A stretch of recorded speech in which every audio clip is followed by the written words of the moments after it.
Assalamualaikum warahmatullahi wabarakatuh. Saya Nurul Azmi dengan NIM 2314050049. Ini adalah video ujian tengah semester saya yang membahas tentang 10 konsep dasar dalam linguistik. 5 konsep dari fonetik dan fonologi, dan 5 lagi dari konsep morfologi. Langsung saja yang pertama ada fonetik.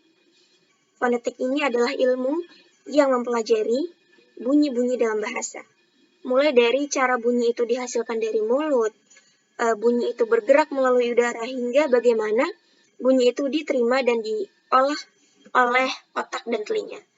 Misalnya, dalam bahasa Inggris bunyi the di kata top. Selanjutnya, fonetik artikulatoris, yaitu subbidang fonetik yang mempelajari bagaimana organ bicara manusia seperti lidah, bibir, dan langit-langit mulut bekerja saat kita membentuk bunyi tertentu. Misalnya, dalam bahasa Inggris bunyi the di kata dog dihasilkan dengan lidah menyentuh langit-langit. Kemudian fonetik akustik. Jadi cabang ini fokus pada sifat fisik bunyi seperti frekuensi, yaitu tinggi rendahnya, amplitudo, keras lembutnya, dan durasinya. Biasanya dianalisis menggunakan grafik, gelombang, atau spektrogram. Contohnya di bahasa Inggris bunyi I di kata si ini memiliki nada tinggi. Kemudian fonetik auditori mempelajari bagaimana sistem pendengaran manusia seperti telinga dan otak menerima dan memahami bunyi ujaran. Nah, ini membantu menjelaskan bagaimana kita membedakan bunyi yang serupa. Contohnya perbedaan antara kata tim dan dim. Dan di bahasa Indonesia, contohnya saya membuat padi dan badi. Kedua kata tersebut terdengar berbeda. Yang kelima ada fonim. Ini adalah bunyi terkecil dalam bahasa yang dapat mengubah makna.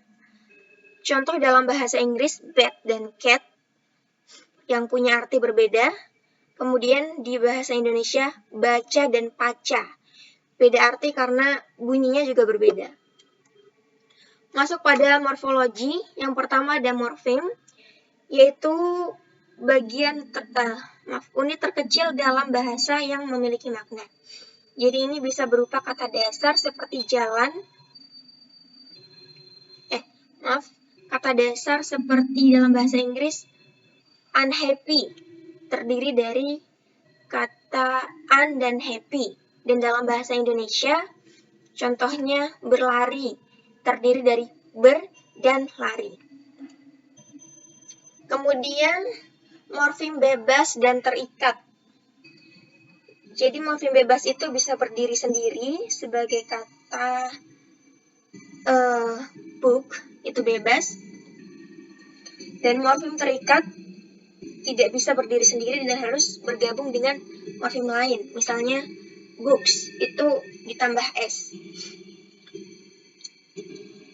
Kemudian derivasi, yaitu proses pembentukan kata baru dengan menambahkan imbuhan, yang biasanya ini mengubah kelas kata.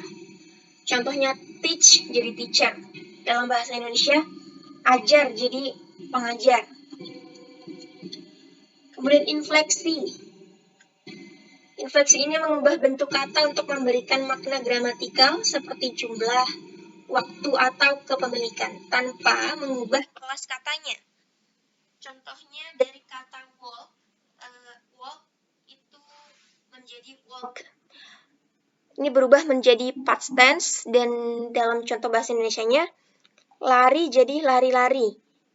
Berubah jadi jamak atau pengulangan kata. Yang terakhir ada majemuk, kata majemuk atau compound word. Jadi kata majemuk ini adalah hasil gabungan dua kata bebas menjadi satu kata baru dengan makna baru. Contoh dalam bahasa Inggris, tooth dan brush. Jadi toothbrush. Contoh dalam bahasa Indonesia, mata dan hari. Jadi matahari. Oke, mungkin sekian yang dapat saya sampaikan. Kurang dan lebihnya mohon maaf. Assalamualaikum warahmatullahi wabarakatuh.